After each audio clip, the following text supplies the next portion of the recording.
sides, huh? I can hit from both sides of the plate. All right. Left hand and right hand, just like Pete Rose. Good morning. I'm thankful for you being here. All right. Last month, we saw something in one of our committees that should be celebrated. And in areas that I believe both sides have done well, I want to call them out. Members of the Energy and Commerce Committee voted on 3 health care bills that received unanimous support. Every member, both Republican and Democrat, agreed on legislation that would remove barriers to generic drugs entering the market and would improve the quality of delivery of prescription drugs. Patients nationwide would see benefit from the increased competition and greater options. Those same provisions are up for vote today, and up until yesterday, it would have been a very positive moment of bipartisanship in this House. But something changed. Sadly, the Democrat majority added partisan poison pills to try bail out pieces of the Affordable Care Act. They took a situation where we found common ground on drug pricing and transparency, voted unanimously, worked together in committee on 3 bills that would be brought to the floor on those 3 by themselves that become law. But before they came to the floor, they put poison pills in it, dealing with the Affordable Care Act. We have differences of opinion, I understand that. But in this provision that they added, the CBO says 1.5 million Americans will lose their preferred health care plan under the Democrats' proposal. So they add a poison pill that will take 1.5 million Americans' health care plan away from them onto 3 bills that were unanimous. It really says something about whether you're serious about solving a problem or not. This isn't the only time this is taken up. If you look at Ways and Means, the Secure Act came out of Ways and Means with a unanimous support. But the majority is breaking the deal by removing the ability of families to use their own hard-earned money in their 529 accounts to pay for education expenses for their children. So here again, we have another bill dealing with an issue that Americans are caring most about, the retirement, security, and it came out unanimously. But before it gets to the floor, the Democrat leadership changes the agreement that was in committee that brought everybody together to find compromise and put politics before people. That is not what the American people are looking for. That's what they're fighting to change. Another item I'd like to bring up to you that I thought was very interesting. Yesterday, I'd point you to a hearing they had in Judiciary, and Kelly Armstrong asked a Democrat witness during the hearing if A.G. Barr would have broken the law if he agreed with Chairman Nadler's subpoena. You know what the answer was from the Democrat witness? Yes. He would break the law if he followed through on the subpoena. Again, here we go with Chairman Nadler trying to ask the Attorney General a simple question. Will you uphold the rule of law, or will you be held in contempt? I think it's a little telling why that is not on the floor this week. Because if it comes to the floor, I think it not only would be an embarrassment to the Democrats, it will be an embarrassment to this House. Every member in the House should be asked the exact same question that witness was asked. The subpoena that you sent to the Attorney General would have to break the law or you hold him in contempt. What would you have done? I would expect the Attorney General to uphold the rule of law. Other than that, let's get to questions, because I know you've been waiting so long for it. You didn't even hear the beginning. You don't get to go first. Sorry. Yes. Thank you. On Iran, there seems to be some divides in the administration about Iran and how to proceed. The Speaker, when she was here a few moments ago, said the President seems to have no appetite for that. There's concern about whether or not there would be authorization. What's the right approach here? And if there were to be military action, should there be a brand new AUMF that's specific to Iran? Well, I wasn't here for what the speaker said, so I'm not quite sure what she knows is the president's appetite. What I do know is the actions that this administration has taken. Now, first of all, we look at what has happened in the Middle East to some Saudi Arabia tankers. We do know now the drones attacking pipelines. We do know the rhetoric of what Iran has been saying. And now we also see the administration take the forward look to remove Americans out of Iraq in harm's way. I think any action this administration takes will be thoughtful, will look through, and will be in consultation with the House and the Senate. The consultation is different than an AUMF. We've had these things under the War Powers Resolution notifying. Yeah, but there's no action that's being taken. So you're putting a hypothetical out there. What has transpired today is the administration is trying to make sure there is not. It's sending a very clear message to Iran. B-52s are being sent there, aircraft carriers. And why would you do that? Based upon, imagine the intel that they got, and you can look at tankers that have been attacked. You can look at pipelines that have been attacked by drones. You can take the rhetoric of exactly what Iran has been saying. So I think the administration is taking actions to make sure that question is not raised. Yes. I apologize. You want me to recant everything I said? Well, good. Thank you very much. Alabama just passed possibly the most restrictive abortion law in the country. Do you think that law goes too far? It goes further than I believe, yes. I believe first of all, I believe the most precious gift God gives us is life. And I defend my pro-life position for my whole political career. But in my whole political career, I also believed in rape, incest, or life of the mother. There was exceptions. That's exactly what Republicans have voted on in this House. That's what our platform says. And I believe that's the point of what you find many of us of where we stand. Yes, sir. Smile. Be happy. In that vein, you've tried to link Washington Democrats to some of the most liberal elements of their party on abortion legislation. Yes, and I've watched them not stand up against infanticide. I've watched them in a floor, but let me let you finish your question. Do you think that people on your side of the aisle up here should be linked with things such as the Alabama abortion law or other laws like the 6-week laws in so many states? I think people should show where they stand and put their own actions with their own words. If Democrats do not believe in infanticide, if they believe the comments of the governor of Virginia or the actions of New York, they have an ability to do something about it.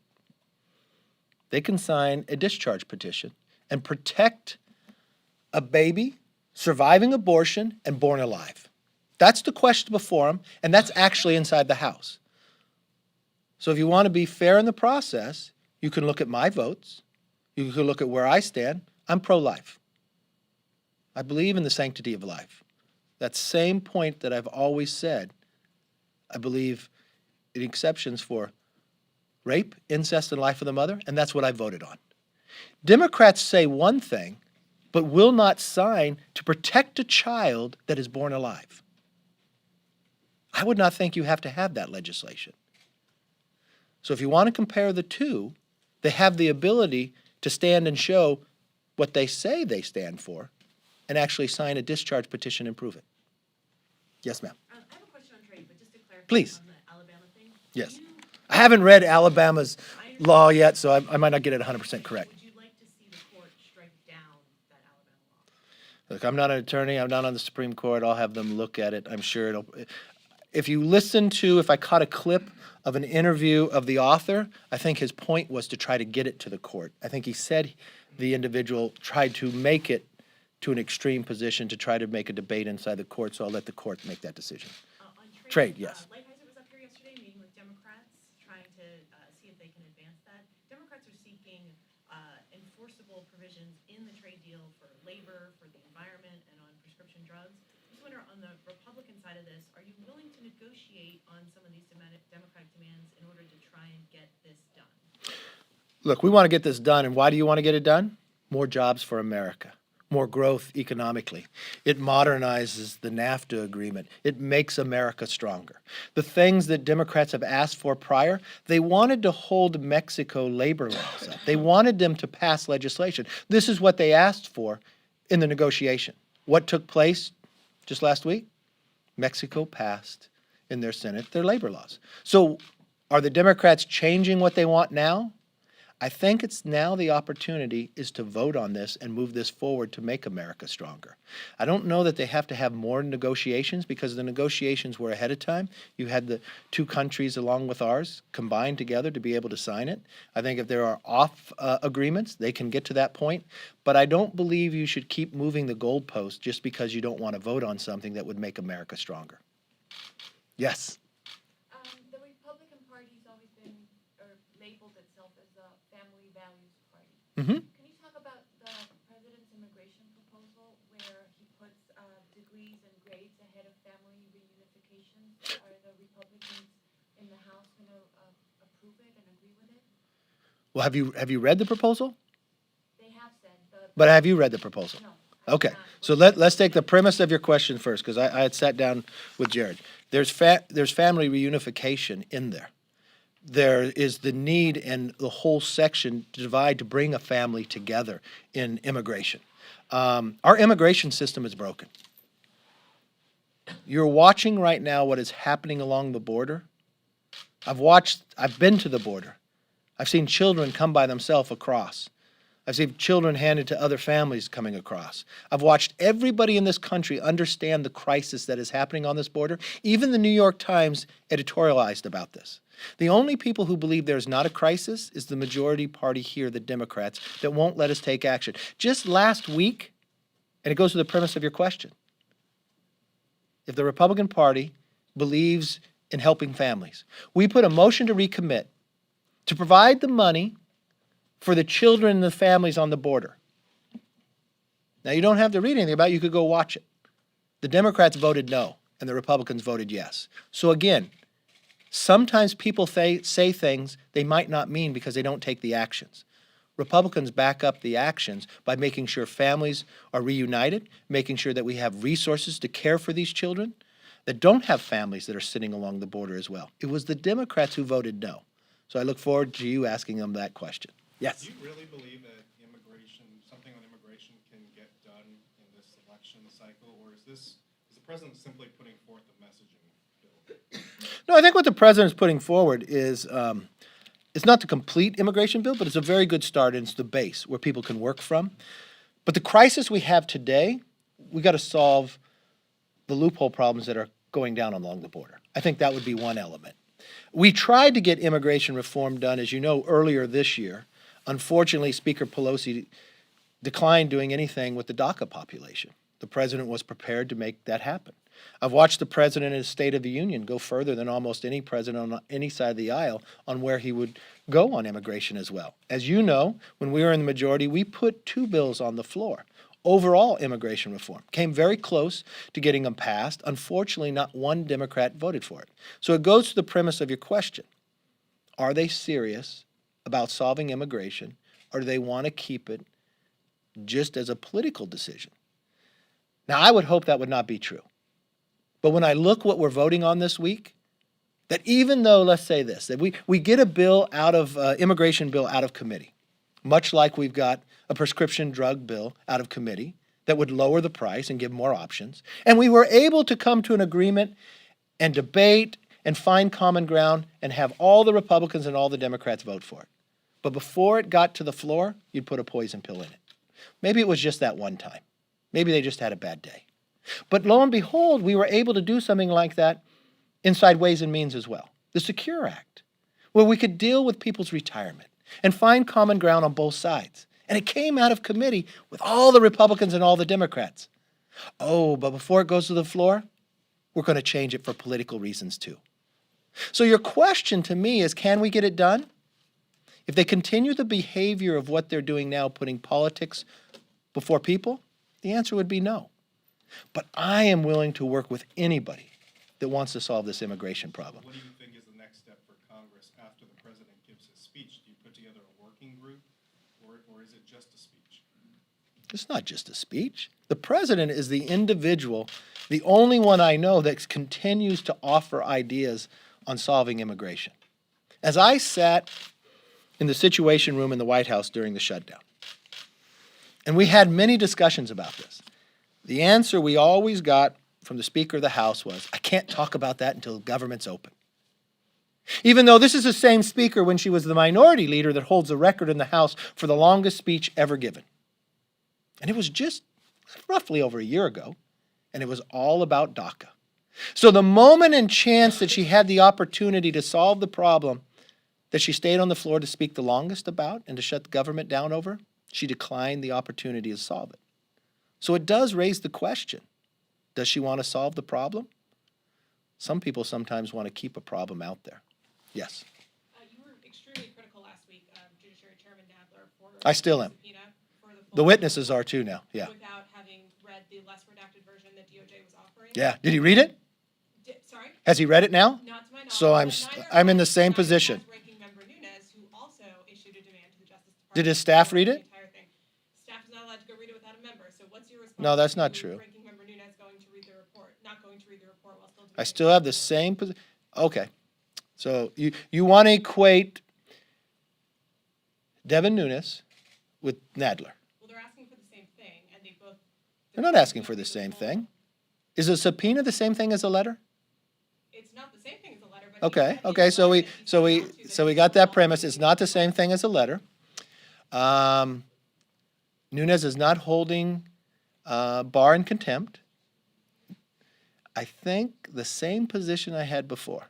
If Nadler is so concerned, and if you watch the history of being in these positions before, such as a committee concerned about an Attorney General Holder, that ended up having a contempt vote more than a year later of working with them, and having it a bipartisan vote where Democrats voted with it, what did Chairman Nadler at that moment do? He was strong. He stood up for his members because he ran out of the chambers, and he was proud. He tweeted about it. He would not stay in there and debate. He left. Now we have witnesses, a Democrat witness that is asked to come to the committee just this week. They're legal experts. So she was asked in this subpoena written by Chairman Nadler to Attorney General Barr, would the Attorney General have to break the law? Yes, the answer was. Not by a Republican witness, but by the Democrat witness asked to come from a committee he chairs. So no, it's not just me. I think it's the legal community. I think it's from the individuals and the members that I hear on both sides of the aisle who come to me based upon the way he even carries out his committee. That he carries it without a quorum. He won't listen to individuals when they make a motion. He demeans an individual just because he disagrees with what they offer. That is not being a chairman of a committee. That's a problem that I have with, besides the fact that I think he's handling it all wrong. And let me phrase back to you. If the Democrats believed in what Chairman Nadler was doing and thought it was such a strong idea, why don't they bring it to the floor? Why don't they bring the contempt vote to the floor? When their own witnesses said you would ask the Attorney General to break the law. Why don't they bring that to the floor and have their members vote for contempt because the Attorney General won't break the law? So yes, I am still upset with Chairman Nadler for many reasons, and that has not changed. And if he cares so deeply to go this far for a subpoena, he can walk himself down to the skiff and read the less than 2%, the 6 lines that he will not read when he has the right to do it. I think that's being honest. Should you take Chairman Nunes with you? Yes. Will there be some money for the problems, to address the problems at the border in the disaster relief bill? That's a great question. And if I was Speaker, the answer would be 100% yes. Now, as Republican leader, I don't have a lot of options on the floor. But I have one option, the motion to recommit. And you know what I did? We took that one option to offer that. Because when it comes to a disaster bill and an emergency bill, we tried to put it in there. Congressman Hurd, he has the most border of any member in Congress. He offered that amendment. But the chair of that committee said, no, they can't deal with it. Well, that's what you deal with an emergency. So we offered it on the floor to give everybody an opportunity. Interesting, though, The majority of Democrats said no. But you said last week you thought that was the disaster relief bill was going to be settled perhaps this week. Where does that stand? Great question. So the Republicans have gotten together. Last week, we sent to the Democrat appropriations a whole option of what we thought of an idea of a bill. I got good response back from them, said this was a very honest offer. This is some very good points in it, and I have been waiting for the Democrats to offer something back. I have spoken to Steny Hoyer. I have spoken to Mr. Clyburn. I have spoken to the Speaker. I would like to get this done. The only people who are hurting are those who are sitting in the disaster. The will here is great to solve this problem. I would like to have got it done this week. So an offer has been sitting there more than a week. I haven't heard anything back. I have gone back to them and told them in a very serious manner that I would like to make sure we solve this problem, and I'm more than willing to work through the night or any day, and that my commitment is there that we can get this done together. Did that offer include money for Puerto Rico? Yes, it did. And are you confident the president would sign a bill that had money for Puerto Rico in it? Yes. I've spoken to the president about this. I've spoken to him on what our offer is. It has to be overall. We have a lot of problems. We had disasters. We have an emergency along the border. We have others. There is in our ability to get this done. Put our partisanship aside.